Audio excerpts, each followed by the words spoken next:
ಓಂ ವ್ಯಾಸ TV ವೀಕ್ಷಕರಿಗೆ ನಮಸ್ಕಾರಗಳು. ಇಂದಿನ ಮುದ್ರಾ ಯೋಗದ ಸಂಚಿಕೆಯಲ್ಲಿ ಯಾವ ವಿಷಯಕ್ಕೆ ಮುದ್ರೆನ ಹೇಳ್ತಾ ಇದ್ದೀನಪ್ಪ, ಯಾವ ಪ್ರಾಬ್ಲಮ್ಗೆ ತಿಳಿಸ್ತಾ ಇದ್ದೀನಿ ಅನ್ನೋದಾದರೆ ಅದೇ APD ಪ್ರಾಬ್ಲಮ್. ಏನಪ್ಪ ಇದು APD ಪ್ರಾಬ್ಲಮ್ ಅಂದರೆ ಆ್ಯಸಿಡ್ ಪೆಪ್ಟಿಕ್ ಡಿಸೀಸ್ ಅಂತಂದ್ಬಿಟ್ಟು ನಾವು ಇದನ್ನು ಹೇಳ್ತೀವಿ. ಏನಪ್ಪ ಆ್ಯಸಿಡ್ ಪೆಪ್ಟಿಕ್ ಡಿಸೀಸ್ ಅಂತಂದರೆ ನೋಡಿ, ಇದು ಗ್ಯಾಸ್ಟ್ರೋ ಇಂಟೆಸ್ಟೈನಿಂದ ಬರುವಂಥ ಒಂದು ಪ್ರಾಬ್ಲಮ್ ಆಗಿದೆ. ಏನಪ್ಪ ಅನ್ನೋದಾದರೆ ನೋಡಿ, ನಾವು ಕೆಲವು ಸತಿ ಏನಾಗ್ತಾ ಇರುತ್ತೆ ಅಂದರೆ ಊಟ ಮಾಡ್ತಾ ಇರ್ತೀವಿ. ಮಾಡ್ತಾನೆ ಹೆಚ್ಚಿನದಾಗಿ ತೇಗು ಬರ್ತಾ ಇರೋದಾಗಿರ್ಬೋದು, ಹಾಗೆ ಉಳಿ ತೇಗು ಬರುವಂಥದ್ದಾಗಿರ್ಬೋದು. ಅದೇ ರೀತಿಯಾಗಿ ತುಂಬ ಇಲ್ಲಿ ಎದೆ ಉರಿ ಎತ್ಕೊಳೋದಾಗಿರ್ಬೋದು. ಹಾಗೆ ಒಂದೊಂದು ಸತಿ ಬೆನ್ನು ಹಿಡ್ಕೊಳುತ್ತೆ. ಆ ಥರ ಬೆನ್ನು ಹಿಡ್ಕೊಳೋದಾಗಿರ್ಬೋದು. ಹಾಗೆ ಗ್ಯಾಸ್ಟ್ರಿಕ್ಕಿಂತಲೇ ನಿಮ್ಗೆ ಏನಾಗುತ್ತೆ ಅಂದರೆ ಈ ಬೆನ್ನು, ಈ ಶೋಲ್ಡರ್ಸ್ ಎಲ್ಲ ನೋವು ಬರ್ತಾ ಇರುತ್ತೆ. ಅದು ಏನಾಗುತ್ತೆ ಅಂತಂದರೆ ನಿಮ್ಮ ಈ ಒಂದು ಎದೆಯ ಭಾಗದಿಂದ ಈ ಒಂದು ಮಿಡಲ್ ಇರೋವರೆಗೂ ಅದು ತುಂಬಾ ಪೇಯ್ನು ಮತ್ತು ಉರಿ ಕಾಣಿಸ್ಕೊತಾ ಇರುತ್ತೆ. ನೀವು ಏನು ಎಂಜುಲ್ನ ನುಂಗೋದಕ್ಕಾಗಲ್ಲ, ಸ್ವಾಲೋ ಮಾಡೋಕ್ಕೆ ಸಹ ಒಂದು ಸ್ವಲ್ಪ ಡಿಫಿಕಲ್ಟ್ ಆಗಬಹುದು. ಅಂದರೆ ತುಂಬ ಉಳಿ ತೆಗುಗಳು ಬರ್ತಾ ಇರುತ್ತೆ, ತುಂಬ ಉರಿ ಆಗ್ತಾ ಇರುತ್ತೆ. ಅದೇ ರೀತಿಯಾಗಿ ನೀವೇನಾದ್ರು ಆಹಾರ ತೊಗೊಂಡಾಗ ಏನಾಗುತ್ತೆ ಅಂದರೆ ತಕ್ಷಣ ಉರಿ ಆಗೋದಾಗಿರಬಹುದು. ಈ ರೀತಿಯಾದ ಎಲ್ಲ ಪ್ರಾಬ್ಲಮ್ನು ನಾವು ಈ ಒಂದು ಆ್ಯಸಿಡ್ ಪೆಪ್ಟಿಕ್ ಡಿಸೀಸಲ್ಲಿ ನಾವು ನೋಡಬಹುದಾಗಿದೆ. ಇದಕ್ಕೆ ಮುಖ್ಯವಾಗಿ ಕಾರಣ ಏನಂತಂದರೆ ನಮ್ಮಲ್ಲಿ GI ಅಂತಂದ್ಬಿಟ್ಟು ನಾವು ಹೇಳ್ತೀವಿ. ಅಂದರೆ ನಮ್ಮಲ್ಲಿ ಗ್ಯಾಸ್ಟ್ರಿಟಿಕ್ ಪ್ರಾಬ್ಲಮ್ ಹಾಗೆಯೇ ಈ ಒಂದು ಸಮಸ್ಯೆಗಳು ಬರೋದು ಅಂತಂದ್ಬಿಟ್ಟು ನಾವು ತಿಳಿಬಹುದಾಗಿದೆ. ಹೀಗಿರುವಾಗ ಇಂತಹ ಸಮಸ್ಯೆ ಯಾಕಪ್ಪ ಬರುತ್ತೆ ಅನ್ನೋದಾದರೆ, ಮೊದಲಿಗೆ ನಮ್ಮ ಲೈಫ್ ಸ್ಟೈಲ್ ಹಾಗೆ ಆಹಾರ ಪದ್ಧತಿಯೇ ಆಗಿದೆ. ಹೊತ್ತಿಲ್ಲದಲ್ಲಿ ಊಟ ಮಾಡೋದು ಅಂತಂದ್ಬಿಟ್ಟು ನಾವು ಹೇಳ್ತೀವಿ. ಟೈಮ್ ಟು ಟೈಮ್ ಫುಡ್ನ ಫಾಲೋ ಮಾಡ್ದಿಲ್ದಿರೋದು ಒಂದು ರೀಸನ್ ಆದರೆ, ಹೆಚ್ಚಿನದಾಗಿ ಮಸಾಲೆ ಪದಾರ್ಥಗಳನ್ನು ತಿನ್ನೋದು ಸಹ ಒಂದು ರೀಸನ್ ಆಗಿದೆ. ಅದೇ ರೀತಿಯಾಗಿ ಮದ್ಯಪಾನಗಳನ್ನು ಸ್ವೀಕರಿಸೋದು ಹಾಗೆ ಸ್ಮೋಕಿಂಗ್ ಮಾಡೋದು ಸಹ ಇದಕ್ಕೆ ರೀಸನ್ ಆಗಿದೆ. ನೋಡಿ, ಕೆಲವರು ತುಂಬ ಅಂದರೆ ಊಟನೇ ಮಾಡಲ್ಲ, ಡೈರೆಕ್ಟ್ ಮದ್ಯಪಾನ ತೊಗೊಂಡ್ಬಿಡ್ತಾರೆ. ಇನ್ನು ಕೆಲವ್ರು ಏನಾಗುತ್ತೆ ಅಂದರೆ ಮದ್ಯಪಾನ ಆದಮೇಲೆ ಊಟ ಮಾಡ್ತಾರೆ.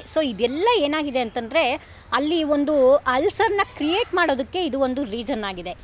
ಹೀಗಿರುವಾಗ ನಿಮ್ಮ ಲೈಫ್ ಸ್ಟೈಲ್ ಹಾಗೆ ನಿದ್ದೆ ಅಂತನ್ನೋದು ಏನಾಗುತ್ತೆ ಅಂದರೆ ಟೈಮ್ ಟು ಸರಿಯಾಗಿ ನಿದ್ದೆ ಮಾಡ್ದಿಲ್ದಿರ ಯಾವಾಗ ನಿದ್ದೆ ಅನ್ನೋದು ಪ್ರಾಪರಾಗಿ ಮಾಡ್ತೀವೋ ಆಗ ನಮ್ಮ ಎಲ್ಲ ಚಯಾಪಚಯ ಕ್ರಿಯೆಗಳು ಸಹ ಸರಿಯಾಗಿ ಆಗ್ತಾ ಹೋಗುತ್ತೆ.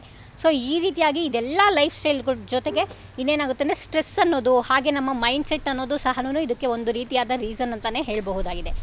ಇದೆಲ್ಲದರ ಜೊತೆಗೆ ಮುಖ್ಯವಾಗಿ ಇದನ್ನು ಕರೆಕ್ಟ್ ಮಾಡ್ಕೊಬೇಕಪ್ಪ ಅನ್ನೋದಾದರೆ ಇದಕ್ಕೆ ಮುಖ್ಯವಾಗಿ ಏನಂತಂದರೆ ನಿಮ್ಮ ಒಂದು ಲೈಫ್ ಸ್ಟೈಲ್ನ ಸರಿ ಮಾಡ್ಕೊಳ್ಳೋ ಅಂಥದ್ದು. ಹಾಗೆ ಪ್ರೋಬಯೋಟಿಕ್ ಆಹಾರಗಳನ್ನು ಸೇವಿಸುವಂಥದ್ದು. ಹೆಚ್ಚಿನದಾಗಿ ಆಲ್ಕಲಿಕ್ ಫುಡ್ಸ್ಗಳನ್ನು ನೀವು ಸ್ವೀಕರಿಸುವಂಥದ್ದು. ಅಂದರೆ ಅಸಿಡಿಕ್ ಫುಡ್ಗಳನ್ನ ಸ್ವೀಕರಿಸ್ತಿಲ್ದಿರ ಆಲ್ಕಲಿಕ್ ಫುಡ್ಗಳನ್ನು ಹೆಚ್ಚಿನದಾಗಿ ಸ್ವೀಕರಿಸಿದ್ರಿಂದ ಈ ಒಂದು ಆ್ಯಸಿಡ್ ಪೆಪ್ಟಿಕ್ ಡಿಸೀಸಿಂದ ಆಚೆ ಬರೋದಕ್ಕೆ ಸಹಾಯಕಾರಿಯಾಗಿದೆ ಅಂತಂದ್ಬಿಟ್ಟು ಹೇಳಬಹುದಾಗಿದೆ. ಇದರ ಜೊತೆಯಲ್ಲಿ ಯೋಗದ ಯಾವುದೇ ಆಸನಗಳನ್ನು ಮಾಡಿದಾಗ ಎಸ್ಪೆಷಲಿ ಏನಾಗುತ್ತೆ ಅಂತಂದರೆ ನಮ್ಮ ಅನಾಹತ ಚಕ್ರಕ್ಕೆ ಹಾಗೆ ಥ್ರೋಟ್ ಚಕ್ರಕ್ಕೆ ಸಂಬಂಧಿಸಿದ ಆಸನಗಳು, ಹಾಗೆ ಕ್ರಿಯೆಗಳಲ್ಲಿ ಬಂದಾಗ ಕಪಾಲಭಾತಿ ಆಗಿರಬಹುದು, ಹಾಗೆ ವಮನ ದೌತಿ ಆಗಿರಬಹುದು, ಇದೆಲ್ಲನೂ ಹಾಗೆ ವಸ್ತ್ರದೌತಿ. ಇದೆಲ್ಲನೂ ಏನಾಗುತ್ತೆ ಅಂದರೆ ಈ ಆ್ಯಸಿಡ್ ಪೆಪ್ಟಿಕ್ ಡಿಸೀಸಿಂದ ಆಚೆ ಬರೋದಕ್ಕೆ ಇವೆಲ್ಲನೂ ಸಹಾಯಕಾರಿಯಾಗಿದೆ. ಅದೇ ರೀತಿಯಾಗಿ ಸೂರ್ಯ ನಮಸ್ಕಾರದಲ್ಲಿ ಬರುವಂಥ ಆಸನಗಳಾಗಿರಬಹುದು, ಅದೇ ರೀತಿಯಾಗಿ ಭುಜಂಗಾಸನ ಆಗಿರಬಹುದು, ಇನ್ನಿತರ ಎಲ್ಲ ಆಸನಗಳು ಏನಾಗಿದೆ ಅಂದರೆ ಈ ಒಂದು ಆ್ಯಸಿಡ್ ಪೆಪ್ಟಿಕ್ ಡಿಸೀಸ್ನ ಕಡಿಮೆ ಮಾಡುತ್ತೆ. ಹೀಗಿರುವಾಗ ಮುದ್ರೆಯಲ್ಲಿ ಇದಕ್ಕೆ ಯಾವ ಮುದ್ರೆ ಸಹಾಯಕಾರಿಯಾಗಿದೆಯಪ್ಪ ಅನ್ನೋದಾದರೆ ಅದು 2 ಮುದ್ರೆಗಳನ್ನು ನಾನು ಇವತ್ತಿನ ದಿನ ತಿಳಿಸ್ತಿದ್ದೀನಿ. ಒಂದು ವಾಯು ಮುದ್ರೆ, ಮತ್ತೊಂದು ಅಪಾನ ಮುದ್ರೆ. ಈಗ ಈ ವಾಯು ಮುದ್ರೆನ ಯಾಕಪ್ಪ ತೊಗೊತಾ ಇದ್ದೀವಿ ಅಂತಂದಾಗ ನೋಡಿ, ನಮ್ಮಲ್ಲಿ ಈ ಗ್ಯಾಸ್ಟ್ರಿಕ್ ಪ್ರಾಬ್ಲಮ್ನ ಇನ್ಬ್ಯಾಲೆನ್ಸ್ ಆಗ್ತಾ ಇರೋದು ಎಲ್ಲಿಂದ ಅಂತಂದರೆ ವಾಯುಗಳ ಇನ್ಬ್ಯಾಲೆನ್ಸಿಂದನೇ ಆಗ್ತಾ ಇರೋವಂಥದ್ದು. ಸರಿಯಾಗಿ ಕೆಲಸ ಮಾಡಬೇಕಾಗಿರುವಂತಹ ವಾಯುಗಳು ಸಮಸ್ಥಿತಿಯಲ್ಲಿ ಕೆಲಸ ಮಾಡದೇ ಇಲ್ದಿರೋ ಕಾರಣನೂ ಈ ಒಂದು ಗ್ಯಾಸ್ಟ್ರಿಕ್ ಸಮಸ್ಯೆ ಅಂತ ಅಂದ್ಬಿಟ್ಟು ಹೇಳಬಹುದಾಗಿದೆ. ಅದರಲ್ಲಿ ಅಪಾನ ವಾಯು ಆಗಿರಬಹುದು, ಸಮಾನ ವಾಯು ಆಗಿರಬಹುದು. ಅದೇ ರೀತಿಯಾಗಿ ನಮ್ಮಲ್ಲಿ 5 ರೀತಿಯಾದ ವಾಯುಗಳಿದೆ: ವ್ಯಾನ, ಉದಾನ, ಅಪಾನ, ಸಮಾನ. ಈ ರೀತಿಯಾದ ಎಲ್ಲ ವಾಯುಗಳು ಸರಿಯಾಗಿ ಕೆಲಸ ಮಾಡಿದಾಗ ದೇಹವು ಸುಸಜ್ಜಿತವಾಗಿ ಇರುತ್ತೆ. ಹೀಗಿರುವಾಗ ಈ ಒಂದು ಗ್ಯಾಸ್ಟ್ರಿಕ್ ಪ್ರಾಬ್ಲಮ್ಗೆ, ಅದರಲ್ಲೂ ಆ್ಯಸಿಡ್ ಪೆಪ್ಟಿಕ್ ಡಿಸೀಸಲ್ಲಿ ನಾವು ಏನು ನೋಡ್ತೀವಿ ಅಂತಂದರೆ ಅದರಲ್ಲಿ ಅಪಾನ ವಾಯು ಅನ್ನೋದು ತುಂಬಾ ಕೆಲಸ ಮಾಡಬೇಕಾಗುತ್ತೆ. ಅದೇ ರೀತಿಯಾಗಿ ವ್ಯಾನ ವಾಯು ಅನ್ನೋದನ್ನು ಸರಿಯಾಗಿ ಕೆಲಸ ಮಾಡೋದು ನಾವು ನೋಡಬಹುದಾಗಿದೆ. ಹಾಗೆ ಸಮಾನ ವಾಯುನೂ ಇದರಲ್ಲಿ ಅದರ ಪಾತ್ರನೂ ತುಂಬಾ ಮುಖ್ಯ ಅಂತಂದ್ಬಿಟ್ಟು ನಾವು ನೋಡಬಹುದಾಗಿದೆ. ಹೀಗಿರುವಾಗ ವಾಯುನ ಬ್ಯಾಲೆನ್ಸ್ ಮಾಡಿದಾಗ ಏನಾಗುತ್ತೆ ಅಂತಂದರೆ ಈ ಒಂದು ಆ್ಯಸಿಡ್ ಪೆಪ್ಟಿಕ್ ಡಿಸೀಸಿಂದ ಆಚೆ ಬರಬಹುದು.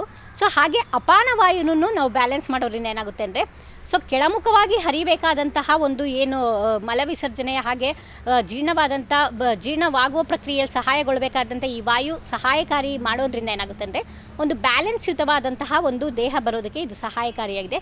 ಹಾಗೆ ಈ ಒಂದು ಸಮಸ್ಯೆಯಿಂದ ಆಚೆ ಬರೋದಕ್ಕೂ ಸಹಾಯಕಾರಿಯಾಗಿದೆ ಅಂತ ಹೇಳ್ತಾ ಈ ಮುದ್ರೆಗಳನ್ನು ನಾವು ನೋಡೋಣ ಬನ್ನಿ. ಮೊದಲಿಗೆ ವಾಯು ಮುದ್ರೆ. ಸೊ ವಾಯುಮುದ್ರೆ ಹೇಗಪ್ಪ ಮಾಡೋದು ಅನ್ನೋದಾದರೆ, ಸೊ ನಮ್ಮ ತೋರು ಬೆರಳು ಅಂದರೆ ವಾಯುಗೆ ಸಂಬಂಧಿಸಿದಂತಹ ವಾಯು ತತ್ವಕ್ಕೆ ಸಂಬಂಧಿಸುವಂತಹ ತೋರು ಬೆರಳನ್ನು ಅಗ್ನಿ ತತ್ವದಿಂದ ಈ ರೀತಿಯಾಗಿ ನಿಯಂತ್ರಿಸಬೇಕು. ಸೊ ಇದನ್ನು ವಾಯುಮುದ್ರೆ ಅಂತಂದ್ಬಿಟ್ಟು ನಾವು ಹೇಳ್ತೀವಿ. ಸೊ ಈ ಒಂದು ವಾಯುಮುದ್ರೆಯ ಸಹಾಯದಿಂದ ಏನಾಗುತ್ತೆ ಅಂತಂದರೆ, ಸೊ ನಮ್ಮಲ್ಲಿರುವಂತಹ ವಾಯು ಬ್ಯಾಲೆನ್ಸ್ ಆಗೋದಕ್ಕೆ ಸಹಾಯಕಾರಿಯಾಗಿದೆ. ಅದರಲ್ಲೂ ಆ್ಯಸಿಡ್ ಪೆಪ್ಟಿಕ್ ಡಿಸೀಸ್ ಅಂದರೆ ಉಳಿ ತೆಗು, ಹಾಗೆ ಉರಿ ಎತ್ಕೊಳೋದು, ಸೊ ಇದೆಲ್ಲ ಕಡಿಮೆ ಆಗೋದಕ್ಕೆ ಈ ಒಂದು ವಾಯುಮುದ್ರೆ ಸಹಾಯಕಾರಿಯಾಗಿದೆ. ಸೊ ಅದೇ ರೀತಿಯಾಗಿ ಅಪಾನ ಮುದ್ರೆ. ಸೊ ಅಪಾನ ಮುದ್ರೆ ಅನ್ನೋದು ನಿಮ್ಮದು ಗ್ಯಾಸ್ಟ್ರಿಕ್ಕದು ಯಾವುದೇ ಸಮಸ್ಯೆ ಇರಲಿ, ಹೊಟ್ಟೆದು ಯಾವುದೇ ಸಮಸ್ಯೆ ಇರಲಿ, ಈ ಒಂದು ಅಪಾನ ಮುದ್ರೆದ್ದು ಅನ್ನೋದು ತುಂಬಾ ಸಹಾಯಕಾರಿಯಾಗಿದೆ ಅಂತ ಹೇಳ್ತಾ, ಸೊ ಈ ಎರಡೂ ಮುದ್ರೆಗಳನ್ನು ಇವತ್ತಿನ ದಿನ APD ಅಂದರೆ ಈ ಒಂದು ಪ್ರಾಬ್ಲಮಿಂದ ಆಚೆ ಬರೋದಕ್ಕೆ, ಅಂದರೆ ಆ್ಯಸಿಡ್ ಪೆಪ್ಟಿಕ್ ಡಿಸೀಸಿಂದ ಆಚೆ ಬರೋದಕ್ಕೆ ಈ ಎರಡು ಮುದ್ರೆಗಳು ಸಹಾಯಕಾರಿಯಾಗಿದೆ ಅಂತ ಹೇಳ್ತಾ, ಸೊ ಮುದ್ರೆಗಳನ್ನು ಮಾಡಿ ನಿಮ್ಮ ಲೈಫ್ ಸ್ಟೈಲ್ ಆಹಾರ ಪದ್ಧತಿನ ಉತ್ತಮಪಡಿಸ್ಕೊಳ್ಳಿ. ಸೊ ಹಾಗೆ ಈ ಸಮಸ್ಯೆಯಿಂದ ಆಚೆ ಬನ್ನಿ ಅಂತ ಹೇಳ್ತಾ ಇಂದಿನ ಈ ಸಂಚಿಕೆಯನ್ನು ಮುಗಿಸ್ತಾ ಇದ್ದೇನೆ. ಧನ್ಯವಾದಗಳು.